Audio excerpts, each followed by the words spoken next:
नमस्कार दोस्तों, स्वागत है आपका हमारे YouTube चैनल चरधारी क्लास में। दोस्तों, इंडियन हिस्ट्री का आज ये 32वां लेक्चर है और हम यहाँ पे इंडियन हिस्ट्री में मुगल वंश के बारे में चर्चा कर रहे थे। तो आज हम यहाँ पे मुगल वंश में चर्चा करेंगे जहांगीर के बारे में। दोस्तों, किसी कारणवश यहाँ पे जो हमारी एक कंटिन्यू चल रही थी हिस्ट्री की सीरीज, इसको बीच में रोकना पड़ा था, लेकिन कोशिश करेंगे कि जल्दी से जल्दी अब आगे लगातार इसको कंटिन्यू रखा जाए और जल्दी से जल्दी आपका सिलेबस कंप्लीट किया जाए। तो मुगल वंश में अब तक मैं आपको बाबर, हुमायूं और अकबर के बारे में डिटेल्स में बता चुका हूं और आज हम यहाँ पे मुगल वंश के एक और शासक जहांगीर के बारे में चर्चा करने वाले हैं। और मुगल वंश से संबंधित इसके बाद मात्र एक लेक्चर बचा है, वो है शाहजहां और औरंगजेब के बारे में हम उसमें चर्चा करेंगे और उसके बाद आपका सिख, मराठा और आधुनिक भारत शुरू हो जाएगा। तो जहांगीर के बारे में दोस्तों शुरू करते हैं आज का लेक्चर। अगर हम बात करें जहांगीर की, तो जहांगीर का शासनकाल था 1605 से लेकर 1627 तक। जहांगीर का बचपन का नाम था सलीम और इसका नाम सलीम कैसे पड़ा, तो सूफी संत शेख सलीम चिश्ती हुआ करते थे उस समय, तो उनके नाम पर जहांगीर का नाम, जो बचपन का नाम रखा गया था सलीम, रखा गया था शेख सलीम चिश्ती के नाम पर।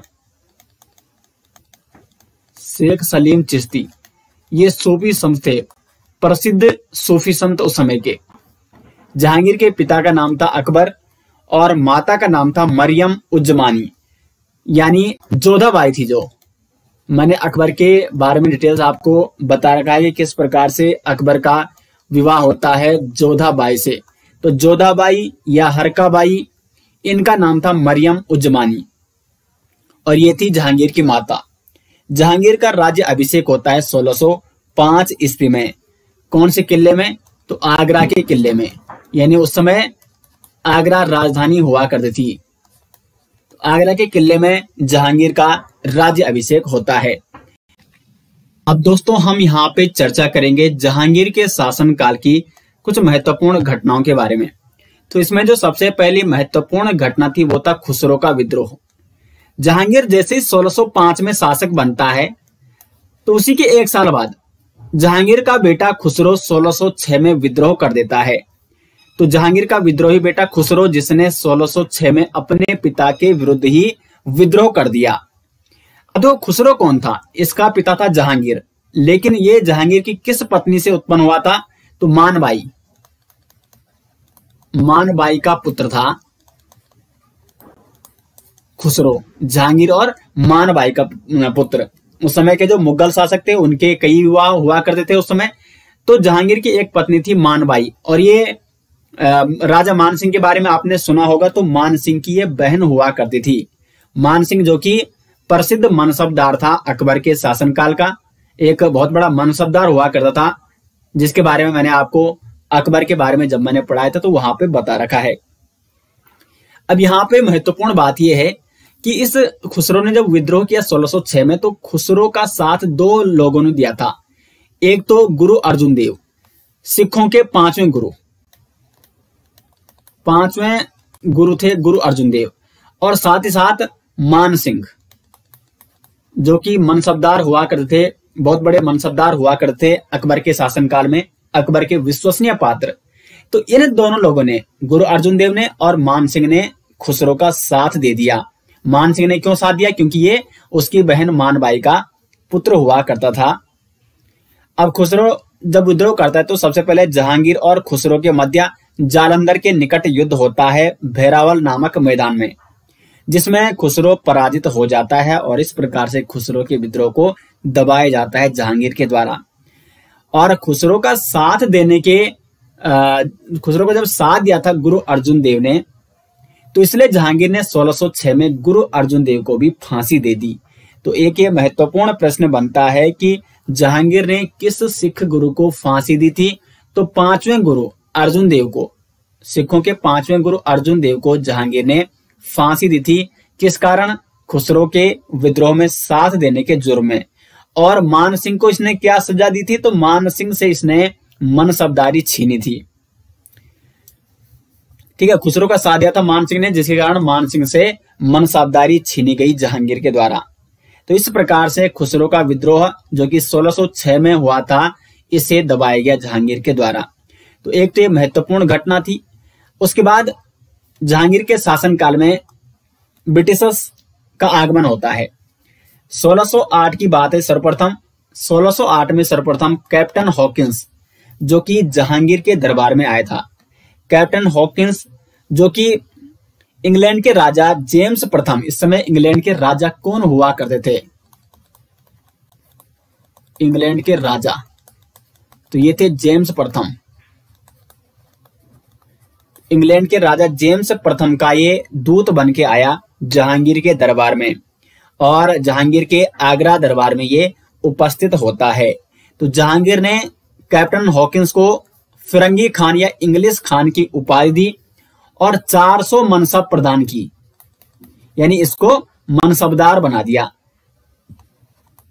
400 मनसब प्रदान किए इसने कैप्टन हॉकिंस को। लेकिन अभी इसने क्या नहीं दिया, अभी अनुमति नहीं दी है, मतलब कारखाना खोलने के लिए या फैक्ट्री खोलने के लिए अभी इसने जहांगीर ने फिरंगियों को यानी अंग्रेजों को अनुमति नहीं दी है। उसके बाद कैप्टन हॉकिंस के बाद 1612 में एक और अन्य ब्रिटिश यात्री पॉल कैनिंग जो कि मुगल दरबार में आता है जेम्स प्रथम का राजदूत बनकर। उसके बाद 1615 में आता है टॉमस रो।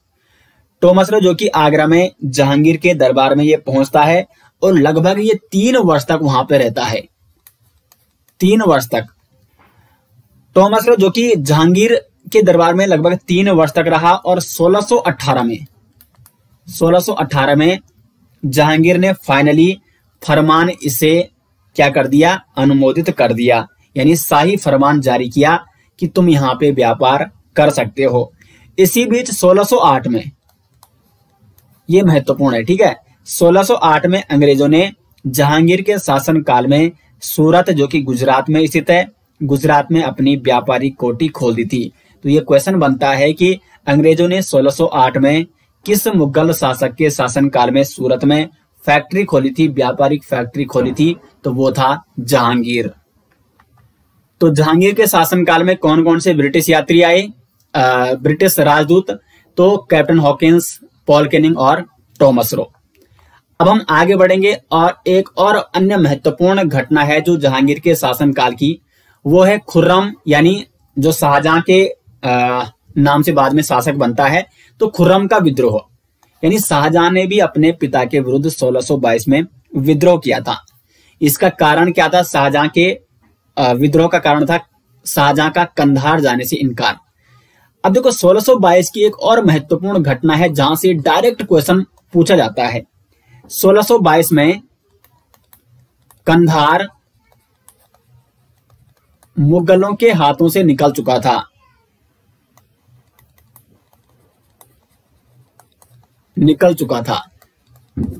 तो ये एक मोस्ट इंपॉर्टेंट क्वेश्चन पूछा जाता है दोस्तों कि कंधार मुगलों के हाथ से कब निकला? तो 1622 में, और उस समय मुगल शासक कौन था? तो वो था जहांगीर।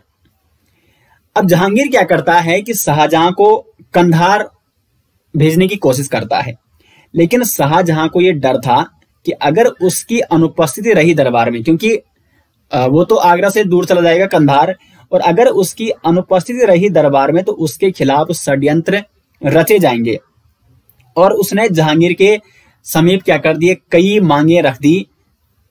मतलब अगर उसको कंधार जाना है तो उसने जहांगीर के सामने कई पहले क्या रख दी, मांगे रख दी, कई शर्तें रख दी।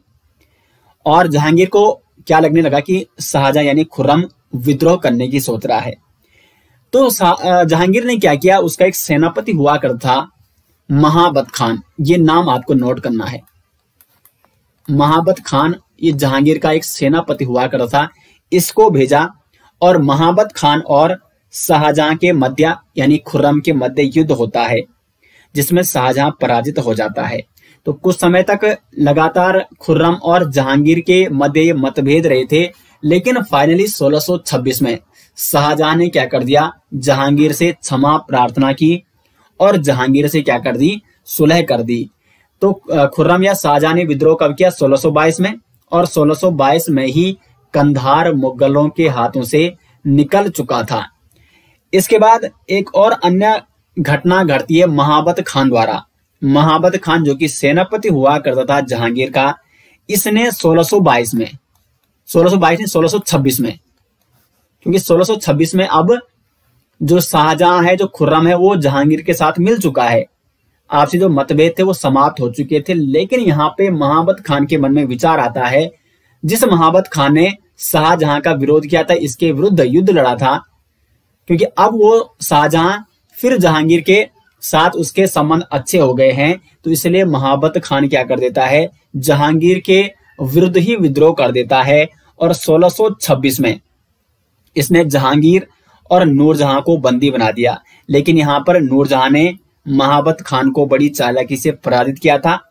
इसके बाद 1627 में लाहौर में कुछ ही दूरी पर क्या हो जाता है, जहांगीर की मृत्यु हो जाती है। तो जहांगीर की मृत्यु के बारे में तब चर्चा करेंगे। उससे पहले एक और अन्य महत्वपूर्ण जो फैक्ट है जहांगीर के शासनकाल का, वो है नूरजहां गुट, यानी जिसे जुनता गुट भी कहा जाता है। क्या था ये नूरजहां गुट, यानी जुनता गुट जिसे कहा जाता था, और कौन कौन इसमें शामिल थे। पहले हम नूरजहां के बारे में देख लेते हैं, क्योंकि यहां से जहांगीर के शासनकाल में अगर प्रश्न पूछे जाते हैं तो वो नूरजहां से भी जरूर पूछे जाते हैं। नूरजहां का वास्तविक नाम था मेहरुनिसा। नूरजहां का वास्तविक नाम क्या था दोस्तों, मेहरुनिसा था। इसके पिता का नाम था एतमा-उद-दौला गयास बेग, और इसकी माता का नाम था, नूरजहां की माता का नाम असमत बेगम। नूरजहां के पति का नाम था अली कुली बेग, और जो ये अली कुली बेग था, इसे शेर अफगान भी कहा जाता था। शेर अफगान भी कहा जाता था अली कुली बेग को। ये बंगाल का गवर्नर हुआ करता था, लेकिन 1607 में इसकी क्या हो जाती है, मृत्यु हो जाती है। जब 1607 में मृत्यु हो जाती है इसकी, तो जो नूरजहां थी उसको जहांगीर की सेवा में लाया गया था। मेहरुनिसा को, जो ये मेहरुनिसा थी, बाद में इसका नाम नूरजहां पड़ा, तो इसको जहांगीर की सेवा में लाया गया था। और नवरोज त्योहार के अवसर पर जहांगीर ने इसको देखा था, और जहांगीर ने मेहरुनिसा से फिर विवाह किया 1611 में। तो जहांगीर और मेहरुनिसा का विवाह कब होता है, 1611 में होता है, क्योंकि मेहरुनिसा का जो पद था अली कुली बेग, उसकी मृत्यु हो चुकी थी 1607 में। यहां तक आपको समझ में आ गया होगा। अब जब जहांगीर का विवाह हो जाता है मेहरुनिसा से, तो जहांगीर इसको कुछ उपाधियां प्रदान कर देते हैं, और ये जहांगीर की बहुत करीबी थी। वैसे जहांगीर की अन्य पत्नियां भी थी, लेकिन सबसे जो करीबी पत्नी थी उसकी, वो थी मेहरुनिसा। जहांगीर ने इसे कुछ उपाधियां दी, जैसे कि नूर महल और नूर ए जहां। और जहांगीर ने नूरजहां के सम्मान में चांदी के सिक्के भी जारी किए, और इन सिक्कों का नाम रखा नूरे अफसां। नूरे अफसां सिक्के किसने जारी किए, तो ये किए थे जहांगीर ने। किसके सम्मान में, ये चांदी के सिक्के थे, और ये किसके सम्मान में जारी किए गए थे, जहांगीर द्वारा नूरजहां के सम्मान में, जिसका पहले नाम क्या था, मेहरुनिसा, और बाद में इसका नाम नूरजहां पड़ा। और इसको नूर ए महल और नूर ए जहां की उपाधि भी जहांगीर द्वारा दी गई थी। अब यहां से इसका एक गुट शुरू होता है, जिसको कहा गया नूरजहां गुट या जुनता गुट। इस गुट में कौन कौन शामिल थे, एतमा-उद-दौला, जो कि इसके पिता का नाम था, जो इसके पिता थे नूरजहां के पिता। खुर्रम, जो कि बाद में शाहजहां के नाम से शासक बनता है, जहांगीर का एक बेटा था खुर्रम, और ये भी इस गुट में शामिल था, यानी ये भी नूरजहां के बहुत करीबी था। आसफ खान, ये नूरजहां का भाई हुआ करता था, और जो ये आसफ खान था, इसी की पुत्री थी कौन, मुमताज, और बाद में इसी मुमताज से खुर्रम का विवाह हुआ। शाहजहां का विवाह इसी मुमताज के साथ बाद में होता है। तो ये मुमताज किसकी पुत्री थी, आसफ खान की पुत्री थी, और नूरजहां की ये भतीजी थी। तो शाहजहां के साथ बाद में इसका विवाह होता है। अब यहां से कुछ अन्य फैक्ट आपको नोट करने, देखो नूरजहां गुट आप समझ गए होंगे, ये नूरजहां का गुट था, जिसको जुनता गुट भी कहा जाता है। अब इसमें जो एतमा-उद-दौला है, एतमा-उद-दौला का मकबरा कहां है, क्योंकि यहां से काफी महत्वपूर्ण है। एतमा-उद-दौला का मकबरा इस मकबरे की विशेषता भी मैं आपको यहाँ पे बताने वाला हूं, जहां से डायरेक्ट क्वेश्चन बनता है। एतमा-उद-दौला का जो मकबरा है इसका निर्माण कराया था नूरजहां ने। एतमा-उद-दौला जो कि नूरजहां का पिता था, तो नूरजहां ने एतमा-उद-दौला के मकबरे का निर्माण कराया। और ये कहाँ स्थित है? तो ये स्थित है आपका आगरा में। कहाँ स्थित है एतमा-उद-दौला का मकबरा? आगरा में। और ये दोस्तों संगमरमर से निर्मित प्रथम मकबरा है, तो इसलिए ये इसकी विशेषता है। संगमरमर से निर्मित प्रथम मकबरा कौन है? तो वो है एतमा-उद-दौला का मकबरा। और एतमा-उद-दौला की इमारत में प्रथम बार पित्रा ड्यूरा का प्रयोग किया गया। पित्रा ड्यूरा जैसे जो सर्वाधिक पित्रा ड्यूरा का अगर प्रयोग की बात करें तो वो है ताजमहल में। ताजमहल आप देखते होंगे उसमें पित्रा ड्यूरा का बहुत ज्यादा प्रयोग किया गया है, लेकिन सर्वप्रथम पित्रा ड्यूरा का जो प्रयोग किया गया था वो एतमा-उद-दौला के मकबरे में किया गया था, जो कि कहाँ स्थित है? आगरा में ये स्थित है। और इस मकबरे का निर्माण किसने कराया था? नूरजहां ने कराया था। जहांगीर के एक प्रेयसी के बारे में भी आप सुनते होंगे, अनारकली। तो अनारकली का जो मकबरा है वो है लाहौर में, और जहांगीर का मकबरा भी लाहौर में है और नूरजहां का मकबरा भी लाहौर में है। तो आप समझ गए होंगे यहां तक नूरजहां गुट, या जिसे जुनता गुट भी कहा जाता है।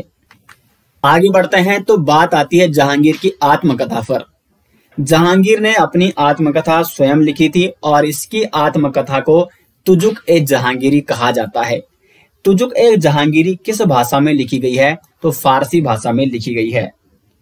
अब यहाँ पे देखो, इसमें भी कुछ फैक्ट आपको नोट करने हैं कि प्रारंभिक जो 16 वर्षों का इतिहास है, प्रारंभिक 16 वर्ष का इतिहास इसमें किसने लिखा? तो वो स्वयं जहांगीर ने लिखा, इसलिए इसको जहांगीर की आत्मकथा कहा जाता है, तुजुक-ए-जहांगीरी को। और अगले 3 वर्ष का जो इतिहास लिखा गया वो लिखा गया था मोतबिंद खान ने। मोतबिंद खान ने अगले 3 वर्ष का इसमें इतिहास लिखा था। तो तुजुक-ए-जहांगीरी जो कि अलग अलग व्यक्तियों ने इसमें इतिहास लिखा है, अलग अलग व्यक्तियों ने इसे पूरा किया है। तो जहांगीर ने भी 16 वर्ष तक का जो इतिहास वो जहांगीर ने लिखा है, तो इसलिए इसको जहांगीर की आत्मकथा कहा जाता है, तुजुक-ए-जहांगीरी को। 1627 में जैसे मैं आपको कह चुका हूं कि लाहौर में जहांगीर की क्या हो जाती है? मृत्यु हो जाती है, भीमवार नामक स्थान पर। लाहौर में किस स्थान पर? भीमवार स्थान पर, भीमवार नामक स्थान पर। उसके बाद जहांगीर को शहादरा लाहौर में दफनाया गया, रावी नदी के किनारे। रावी नदी के किनारे जहांगीर को किस नदी के किनारे दफनाया गया? रावी नदी के किनारे। तो रावी नदी के किनारे शहादरा में है जहांगीर का मकबरा, और इसके बाहरी हिस्से में पित्रा ड्यूरा का भी प्रयोग किया गया है। जिस प्रकार से एतमा-उद-दौला के मकबरे में पित्रा ड्यूरा का प्रयोग किया गया है, तो उसी प्रकार से जहांगीर के मकबरे में भी पित्रा ड्यूरा का प्रयोग किया गया है, और ये शहादरा लाहौर में स्थित है जहांगीर का मकबरा। उसके बाद अगर हम बात करें इसका निर्माण कार्य किसने किया, तो नूरजहां ने बनाया था। ये मकबरा भी 1627 में इसका निर्माण शुरू हुआ और 1637 में बनकर ये पूर्ण रूप से तैयार हो गया था। ठीक है। और जो नूरजहां का मकबरा है, तो नूरजहां का मकबरा भी कहाँ है? लाहौर में है, क्योंकि नूरजहां की मृत्यु उसके बाद 1645 में हो जाती है, और नूरजहां का मकबरा भी वहीं बनाया जाता है, लाहौर में। उसके बाद कुछ अन्य महत्वपूर्ण तथ्य देख लेते हैं जहांगीर के शासनकाल से संबंधित। जहांगीर प्रथम मुगल शासक था जिसने सिक्कों पर अपनी तस्वीर अंकित की थी। सिक्कों पर अपनी तस्वीर अंकित करने वाला प्रथम मुगल शासक था जहांगीर। और इसने निसार नामक सिक्का भी चलाया था। निसार नामक सिक्का किसने चलाया था? जहांगीर ने। 1612 में प्रथम बार जहांगीर ने रक्षाबंधन का त्योहार भी मनाया था, और इससे इसने क्या कहा था? निगाह-ए-दस्त। रक्षाबंधन को इसने कहा था निगाह-ए-दस्त। तो रक्षाबंधन का त्योहार किस मुगल शासक ने मनाया था? जहांगीर ने प्रथम बार 1612 में। न्याय की जंजीर के लिए जाना जाता है, याद किया जाता है जहांगीर को। ये जो न्याय की जंजीर थी या सोने की जंजीर थी, जिसमें घंटियां बंधी हुई होती थी, और कोई भी अगर किसी को न्याय मांगना होता था तो वो इन घंटियों को बजाता था। ठीक है, तो न्याय की जंजीर के लिए जाना जाता है जहांगीर को। और ये जो न्याय की जंजीर लगी हुई थी वो आगरा के किले के शाहबुर्ज में यमुना तट पर स्थित जो पत्थर था उस खंबे से उसको जोड़ा गया था। मतलब आगरा के किले से लेकर और यमुना नदी के किनारे तक इस जंजीर को बांधा गया था और इसमें घंटियां लगाई गई थी। तो न्याय की जंजीर ये किसने लगाई थी? ये लगाई थी जहांगीर ने। दो अस्पा और सिंह अस्पा प्रथा का प्रारंभ किसने किया था? जहांगीर ने किया था।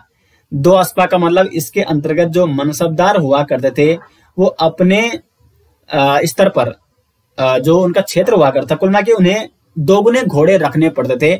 दो अस्पा जो मनसबदार हुआ करते थे, और तीन अस्पा के अंतर्गत जो मनसबदार आते थे उन्हें 3 गुना घोड़े रखने पड़ते थे। तो दो अस्पा और सिंह अस्पा प्रथा का प्रारंभ भी किसने किया? ये किया जहांगीर ने। और चित्रकला का स्वर्ण काल भी माना जाता है जहांगीर के शासन काल को। मुगल चित्रकला चरम स्तर पर थी जहांगीर के शासनकाल में।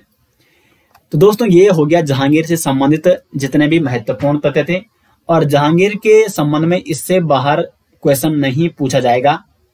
तो जहांगीर तक हम कंप्लीट कर चुके हैं मुगल वंश, और इसके बाद शाहजहां और औरंगजेब, ये दोनों एक ही लेक्चर में आपको कराए जाएंगे। तो उम्मीद करते हैं कि आपको लेक्चर पसंद आया, और कोशिश करेंगे कंटिन्यू इस सीरीज को आगे जारी रखेंगे, और जल्दी से जल्दी आपका हिस्ट्री का सिलेबस भी कंप्लीट कराया जाएगा। तो मिलते हैं दोस्तों नेक्स्ट लेक्चर के साथ, तब तक के लिए धन्यवाद।